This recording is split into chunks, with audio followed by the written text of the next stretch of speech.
इस news channel पर जो भी वक्ता ने कहा वह है उसकी अपनी राय है, जिसकी पुष्टि दी डेमोक्रेसी पोस्ट नहीं करता।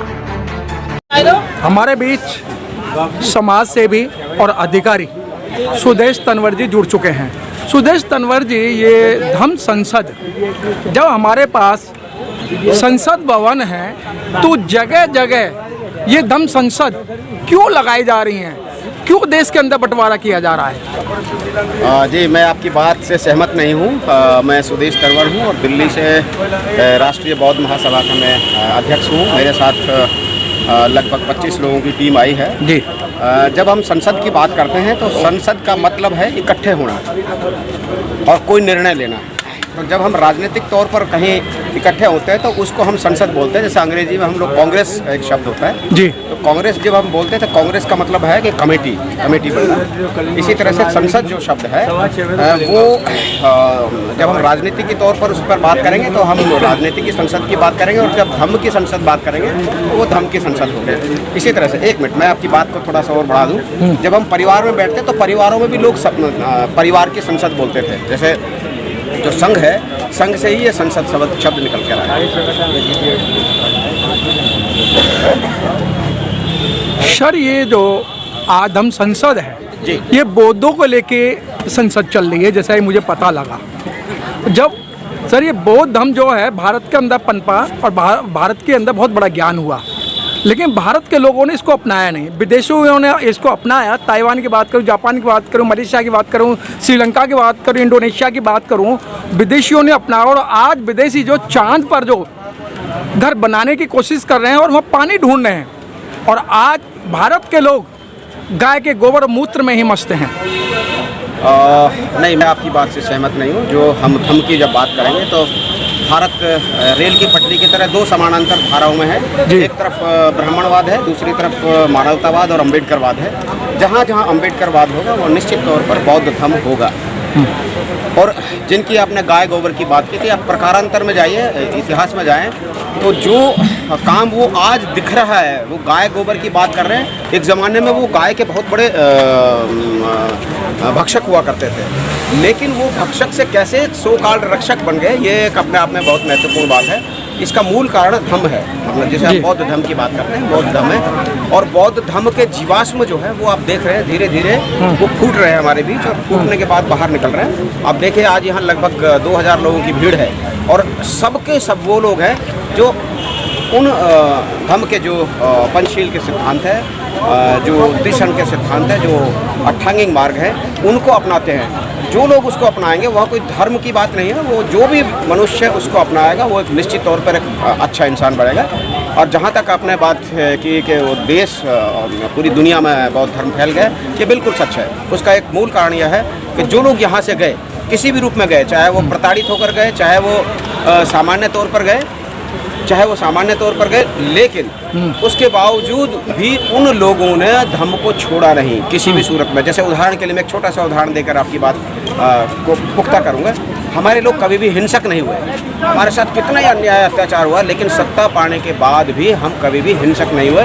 इस बात का बेहतरीन उदाहरण है कि 4-4 बार सत्ता में हम लोग उत्तर प्रदेश में रहे, लेकिन आपने हमारे लोगों द्वारा कभी कोई ऐसी घटना नहीं सुनी जो हिंसक घटना हुई हो जी। इस बात का ये पुख्ता प्रमाण है कि हम लोग बौद्ध थे और बौद्ध हैं, और भविष्य में भी बौद्ध रहेंगे, और ये पूरा भारत एक दिन निश्चित तौर पर बौद्ध में राष्ट्र बनेगा, प्रबुद्ध भारत बनेगा। सुदेश जी, आप लोगों के मुखारबिन से ही सुना जाता है कि जिस समय बाबा साहब ने बौद्ध धर्म की दीक्षा ली थी, उस समय 11-12 लाख लोगों ने दीक्षा ली थी। क्या सर वो 11-12 लाख जो लोग थे वो धम्म की दीक्षा आगे बढ़ाने में कामयाब क्यों नहीं हो पाए? क्या कारण रहे? मैं ऐसा मानता हूँ कि धम्म दीक्षा लेना और धम्म को बढ़ाना या धम्म की चेतना आना, ये दोनों में बिल्कुल ज़मीन आसमान का अंतर है। एक मेरे मुस्लिम मित्र हैं, बहुत बड़े राइटर हैं, इंतजार नईम, उन्होंने एक किताब लिखी दलित समस्या जड़ में कौन, और उसके बहुत सारे एडिशन छप चुके हैं। एक बार मैंने उनसे इंटरव्यू किया और मैंने उनसे पूछा कि क्या कारण है कि जो हमारा जो धर्म है और आपका जो धर्म है वो बिल्कुल अलग अलग दिखता है। लेकिन एक मज़े की बात है, जब उनका अध्ययन करेंगे गहराई से तो पता चलेगा कि जो सिखिज़म है, जो इस्लाम है या जो क्रिश्चियनिटी है, उसमें जो मूलभूत तत्व हैं वो बुद्धिज़्म के हैं। जी। तो हम ये बताना चाह रहे हैं कि जो आप बात कर रहे हैं कि सॉरी 11-12 जो लाख लोगों ने जो किया, हमारे पास जो जानकारी है वो जानकारी लगभग 5 लाख लोगों की थी। शुरुआत में हम लोग कहते थे हम 5 लाख लोगों ने धम्म दीक्षा ली। मेरा मानना है कि धम्म दीक्षा लेना उसकी एक पहली कड़ी है, पहली सीढ़ी है। जिस तरह से आप किसी मकान की छत पर जब जाते हैं तो पहली सीढ़ी से होकर अचानक दूसरी पे या अचानक लास्ट वाली पे नहीं चले जाते। धम्म दीक्षा एक पहली शुरुआत है, लेकिन किसी भी समाज में इस सारी सिस्टम को बदलने के लिए लगभग 3 पीढ़ियाँ लगती हैं। जिन लोगों ने समाज में 3 पीढ़ियाँ लगाई हैं या दी हैं, वो निश्चित तौर पर वो आज बहुत बड़े मुकाम पर हैं। सुदेश जी, जिस तरीके से आप बाबा साहब का बार बार नाम ले रहे हैं, सर बाबा साहब ने इतना कठिन परिश्रम और 4 बच्चों की कुर्बानी देने के बाद में हम लोगों को यानी बहुजन लोगों को यहाँ तक लेके आए थे। क्या सर उनके बनाए हुए जो सिद्धांत है या बनाए हुए जो उनकी जो सोच थी, क्या इस समय वो पनप रही है? जी हाँ, जैसे कि अगर मैं बात कर दूं कि बौद्ध धर्म के भी आज कई टुकड़े हो चुके हैं, जो संस्था हैं, समता सैनिक दल के कई टुकड़े हो गए हैं, आरपीआई के कई टुकड़े हो चुके हैं, तो क्या लगता है कि सर ये अपने स्वार्थ के लिए काम किया जा रहा है? हाँ, इसमें कहीं कहीं व्यक्तिवाद तो होता है, एक डर होता है लोगों में। ये डर जो है यहाँ भी हो सकता है, राष्ट्रीय बौद्ध महासभा में भी ये डर हो सकता है, क्योंकि संगठन जब बनते हैं तो संगठन बनते और बिगड़ते हैं, ठीक है। लेकिन जब हम किसी किसी व्यवस्था से जुड़ते हैं, जैसे मैंने बताया कि संघ से जब आप जुड़ेंगे तो निश्चित तौर पर जो भी काम करेंगे छोटा बड़ा, वो निश्चित तौर पर संघ का ही काम होगा।